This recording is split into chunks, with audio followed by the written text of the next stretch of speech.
Okay, folks, the holiday festivities are over. I feel like a glutton, but I'm ready to go to part 9 of my collection. I'm going to start off with an interesting book by an English writer called Herbert Reed called The Green Child. And it's a political allegory, and it's kind of it's both utopian and dystopian. And it's a very not a very long book, but it's very good. And the way Herbert Reed writes, it could pretty much be read by anyone from maybe 12 years old to 90. It's really good. I highly recommend it. It's well written, good story about an itinerant man who in England who ends up in South America and meets up with this mystical child, and it's kind of it's utopian and dystopian at the same time. Is all I'm gonna say. It's a fun read. It's interesting. Okay, next up is a classic that a lot of people are aware of, The Warden by Anthony Trollope. It's the beginning of the Barsetshire Chronicles. This is volume 1. It's a short book about a warden of an Anglican church and in the area, and he's got 2 daughters. One is married, one is not, and she meets a man, and then the married daughter's husband is kind of a prig, kind of stuck up, causes problems and stuff, but all in the end, throughout all the drama and stuff, it comes to a nice resolution. It's a very good story, well told, well written, and it's a real charming book.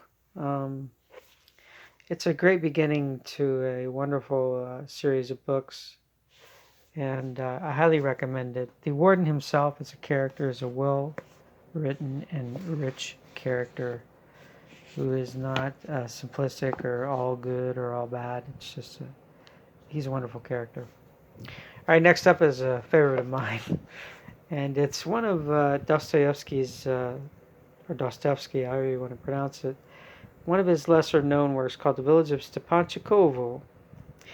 And this book is hilarious. There's so much uncomfortable humor in it that it makes it funnier. In a salon that a wealthy landowner owns is a man called Foma Fomitch, who's a supposed learned man who knows everything, and he's an outsider, and yet he runs the house, his emotions and all of that. And it's a very hilarious and funny book. This guy, Foma Fomitch, is such a funny character, and he's basically a send-up of upstart intellectuals who think they know everything, and they really don't, and they just bluster their way through. And I highly recommend the book. It's one of his. It's probably his funniest book, and it's pretty good. And it's pretty. If you really read it closely, and you get towards the end and stuff, you get to see that it's probably a criticism of a lot of Russian intellectuals because. But it's not heavy-handed or anything. He doesn't name names or anything like that. But it's just a general funny about the pride of the intellectual and stuff. It's pretty funny. Okay, next up is another one. Good book. Suetonius, The 12 Caesars. Going from Caesar to Domitian, the son of Marcus Aurelius. The second son. Oh no, Vespasian, I'm sorry. The 2 sons of Vespasian were Titus and Domitian. Domitian was he was not a good guy, and Titus didn't live very long. It's a shame because he was such a good guy. Really nice work here, and this statuary or whatever. And that's all I'm going to say. It's very good. It's very a lot of drama, a lot of intrigue, a lot of messy stuff, and it's always, of course, a great read. Suetonius really brings it out. Good stuff. Okay, next up is a very interesting book called The Quest for Corvo by A.J.A. Simmons, or Simons, however he pronounces his name. And it's supposedly an experiment in biography. And this is basically Baron de Corvo, who I discussed earlier with the history of the Borgias and Hadrian VII. He's the author of the Hadrian VII and history of the Borgias, pardon. And this book is an interesting thing on tracking him down and getting more information about his personal life and what kind of person he was, and going through his school years as a theological student and some of his early submissions of writings and all this stuff. And it's a very interesting book. It's very it teases the mind and it's pretty good. I like it. It's a different kind of biography. It's sort of like a detective biography when you're trying to search up information on a guy who doesn't have a lot of he didn't leave a lot of tracks behind him besides his books. Okay, next up is a really fat modern library classic, and this one is I'm going to sit down and open it up. It's the 12 famous plays of the Restoration and 18th century, and it's pretty good. You know, you got the Great Wycherley, you got Otway, Dryden. There's Wycherley, Dryden. You got Congreve, who were absolutely outstanding comedies. Of course, you got Venice Preserved, or A Plot Discovered by Otway. There we go. Kind of blurry. I'm not holding this right. And you got Farquhar, and of course it ends with Richard Brinsley Sheridan, who is a really funny guy. And all these books are pretty funny, and they're very you think 18th century, with the Restoration in the 18th century, you think Restoration of Charles II, of course, to the 18th century.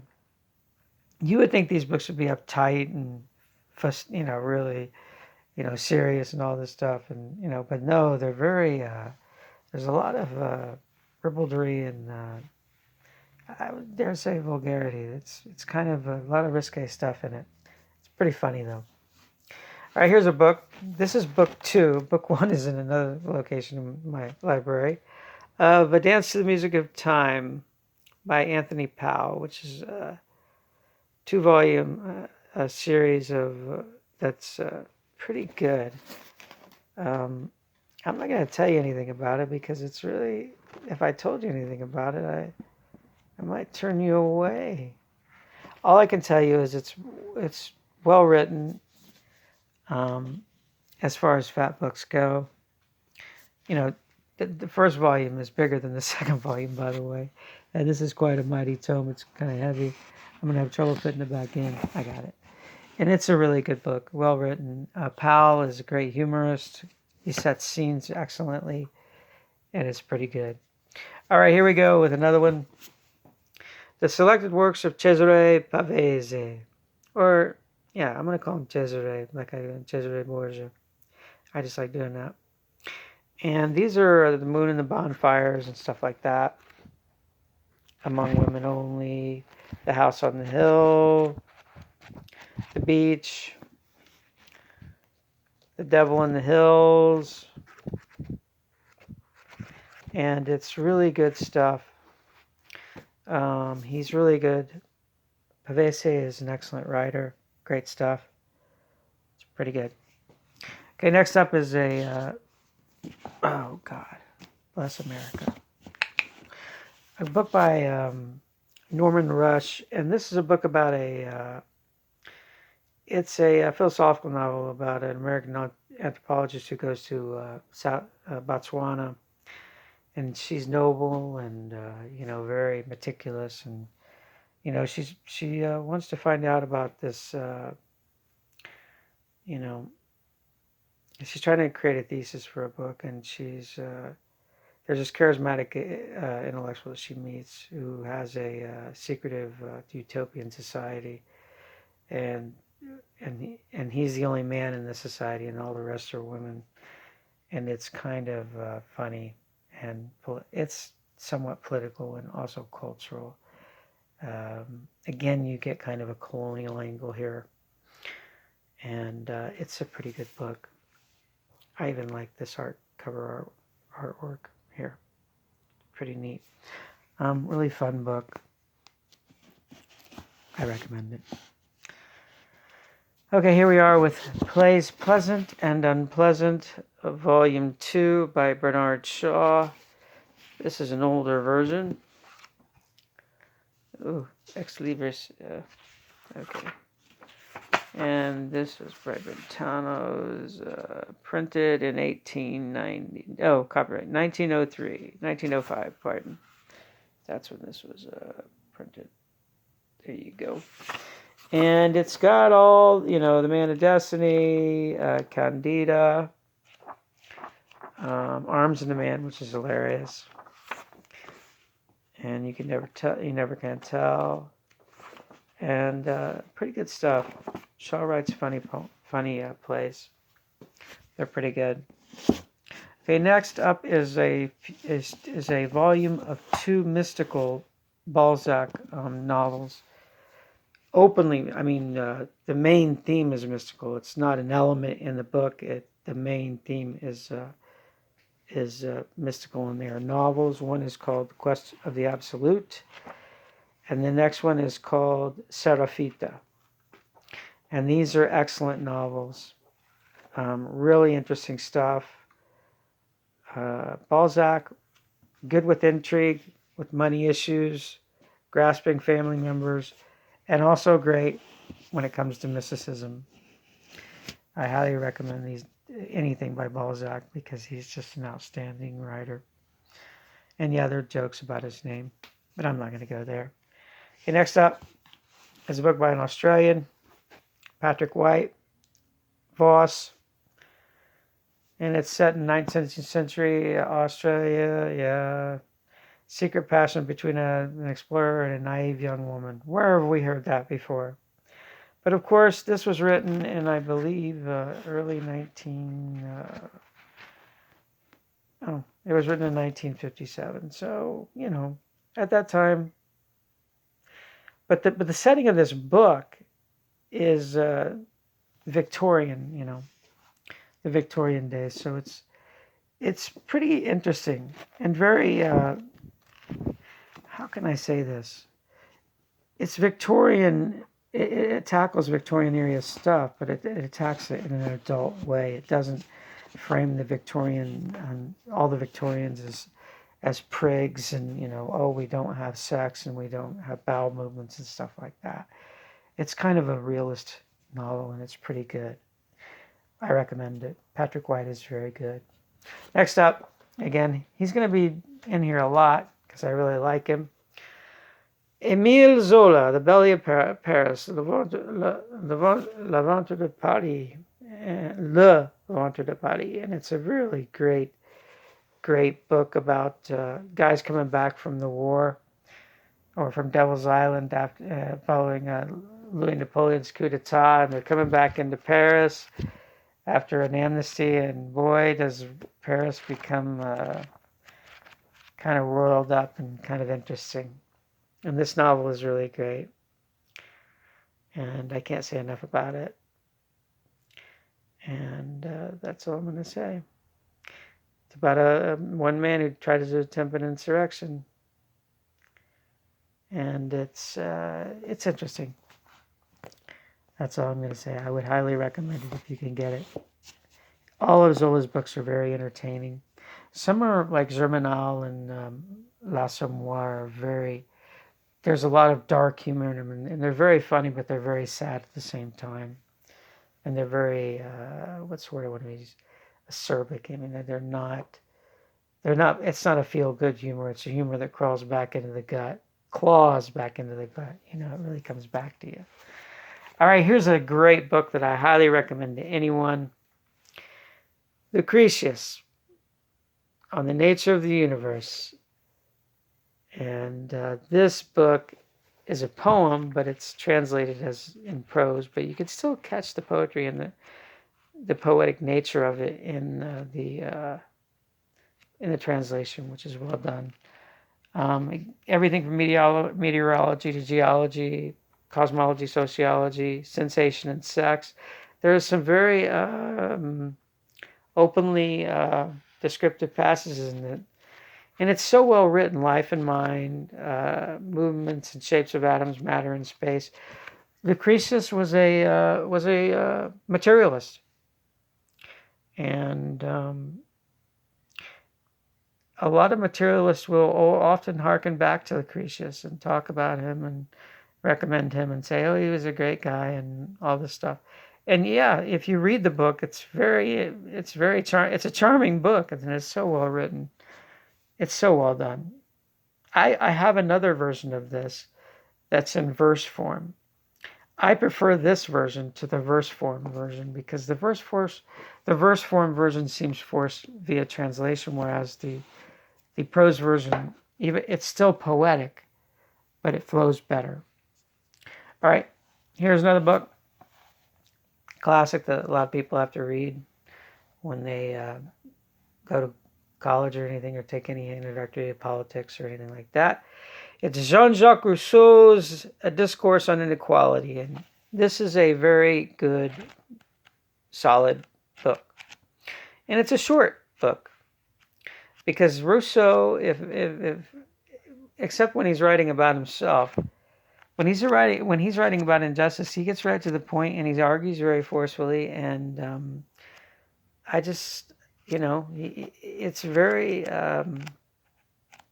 pristine and clear. He's very good. Okay, I got 2 more here to go, and then I'm gonna stop for the day.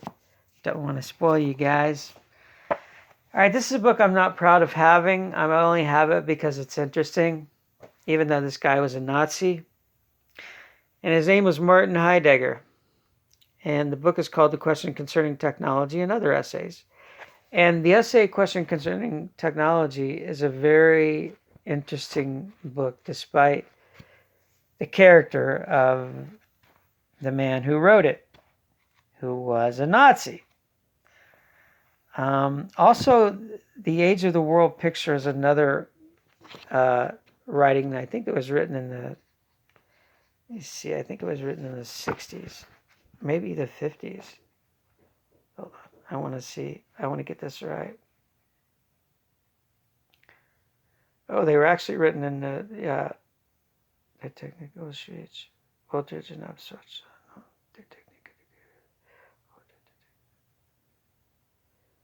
Yeah, they were written in the 1950s into the 60s, and The Age of the World Picture is very prescient. It basically describes conditions in society and culture that are much like today's, and that's all I'm going to say. I really don't like the fact that I have a book by Heidegger, but I get over it because I'm not reading it for him. I'm reading it for the information that he provides. Some of it is useful, and some of it isn't. And but Question Concerning Technology and The Age of the World Picture, 2 of the essays in the volume, are pretty interesting. That's all I'm going to say. Okay, next up is one of my favorite poets, Heinrich Heine. There's a portrait of him with his, leaning on his fist and pondering whatsoever, I don't know. And it's selected verse. And this is a dual book where you get the German along with an English prose translation. And it's very good. There's Addertroll. I mean, there's so many good poems that he wrote. He was an excellent poet. I really can't say enough about Heine. Very funny, very his lines are well timed. I'll just want to say that. he really hits the spot. And tomorrow we'll continue on with some more Heine, because I love him and I got more books by him. Take care, folks. This is a long one, but it's okay. I got a lot of food in me I got to work off. Have a great day. Bye-bye.